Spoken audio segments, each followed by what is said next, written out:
Hey everyone, so we got a new addition here. This is a Leyland 154. It is a British made tractor. This is the 1.5 liter 4-cylinder diesel, and it's a little bit of a mess right now. It had not been ran in a long time. We dug it out of a barn. The owner said it would not go in reverse. The tractor was not starting. The wiring was torn apart on it. The fuel in it was very, very old. And so we started going through, pumped out the tank. It was filthy, changed the oil on it, changed the primary fuel filter. We've got a secondary fuel filter coming for it. We, of course, had to bleed the lines. We spilled a little bit of oil on the side as well, so there's tons of fluid all over the side of it. It doesn't leak that bad, but it's just a mess right now. But we did get it started. So these tractors were built in the late 1970s, early 1980s. The 154 is the smallest of the Leyland line. They seem to be really popular in Europe. Not many of them here in the States, surprisingly. But these are really interesting tractors. They only weigh about 2,500 pound-ish, give or take, 100 pounds or so.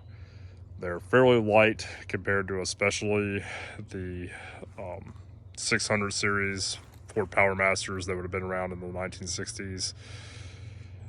They're a good little tractor, and I mean, even compared to an 8N, which is probably the closest you could compare this to, even though they were built in, the late 1940s and early 1950s, these have a lot of options that they just don't, which is kind of be expected, but it's a weird tractor, to be honest.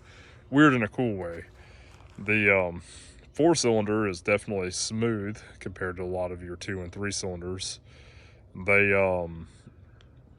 It has, I want to say it's around a 50 amp alternator charging system on it. The starter is really beefy for the size. It's only about 28 horsepower, which is adequate for this size tractor. You're not going to put like a 6-foot brush hog against something this light. But for like a 4-foot implement, or maybe even a light 5-foot, you could get away with it. Things that make it interesting, the brake setup is really unique. As you can see, it's got 3 pedals there. These are, of course, gear driven, so not hydrostatic, but they have 9 speeds, 9 forward gears plus 3 reverses. So, and what I found is the gearing is spot on this. It works really well. Came with a whole assortment of gauges. It's got oil pressure, water temperature, your proof meter with your hours, and even a amp meter, which is pretty cool. All which still works, even though the wiring is trashed in this. You can see a lot of this is not factory. I've actually got the ignition switch hanging off here because I was going through and rewiring it. But yeah, rotary style injection pump. The parking brake system is really cool because you just push it down and of course you lock it. It's currently on, as you can see. The seat actually has adjustment in it, which I thought was particularly cool. You can see the notches here. You can move it forward or backwards. Not something you see on a lot of tractors. Also, surprising differential lock. You can still see the decals are still here for it. And the diff lock does work. It actually works fairly well. To engage it, you just flip it down. To disengage, pop it back. Something you don't see on a lot of these tractors, and definitely a nice touch. 3-point, of course, PTO, all the normal stuff. Really, really beefy hubs here and axles. I mean, it's probably overbuilt for the power and weight, which is a good thing. You can really see the British quality in these machines. The steering system's a little wonky compared to American standards. It's got kind of that dual steering system on it, where one arm goes back and one arm goes forward when you're steering, and vice versa. But I mean, it's not too crazy. It needs to be tightened up. I believe we've got a little leak right here, but I was able to find a lot of parts for this on the internet readily available, so that was kind of cool. It just has a lot of really neat features. That's your clutch pedal, obviously. Oil bath filter on it. We're going to open the hood here and kind of show you some of the little odds and ends under it. Your pump is, of course, just a big belt drive on the front. Nothing special with the radiator. Oil bath filter, I've got the dust spinner off of it right now, obviously, so I can lift the hood. There's a lot of oil on it. We haven't cleaned it up besides changing the primary fuel filter. And I was able to find the fuel pump assembly and a new pre-filter for like 38 bucks. So I just ordered the whole assembly instead of, you know, trying to rebuild that, because it does have a little bit of a leak on it and just looks bad. One common issue on these is the proof gauge goes out. This one is not currently working, even though everything is there. So I've got to pull everything apart and see really what's going on, because I do like to have my proof gauge working. But yeah, threw a big battery in it, probably oversized for it. And you can see all the wiring that's been just butchered by the previous owner. So we're working on getting that sorted out, getting all these little switches that somebody has added over the years off, getting the neutral safety switch working correctly, because I do like having a good neutral safety switch, because these tractors can easily run over you, and that's never a good thing. I also have a front brush guard. That's what this is for. They're not currently on the tractor, but we'll get there. So, I mean, overall, the tin's in really good shape. Could use some paint. Obviously, we need to get all this cleaned up appropriately.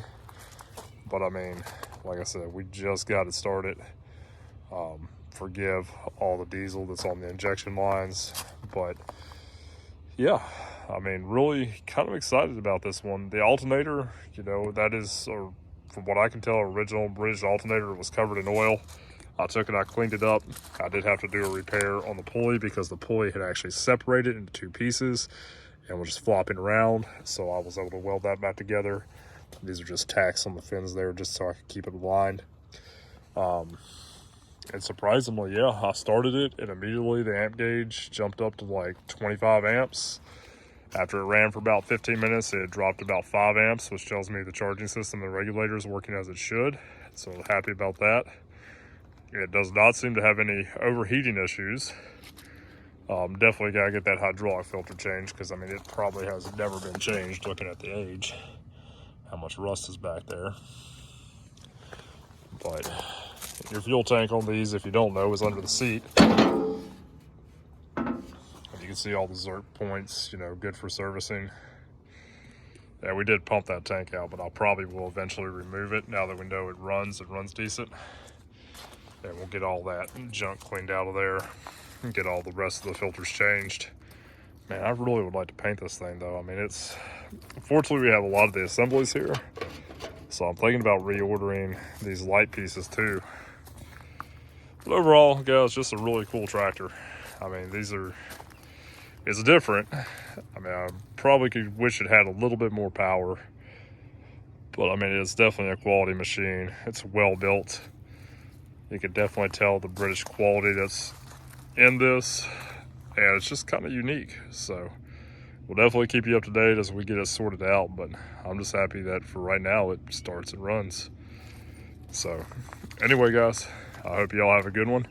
I'm going to close the hood real fast if I can get it down, and we will go ahead and I will try to crank it over with one hand here. Let's see how well that works out for us. Bear with me here.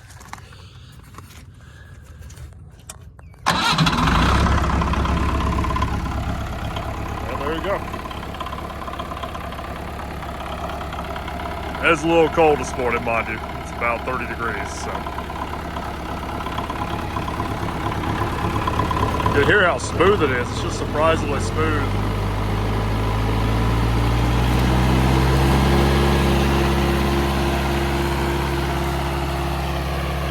Good little tractor. As always, be safe and all the way.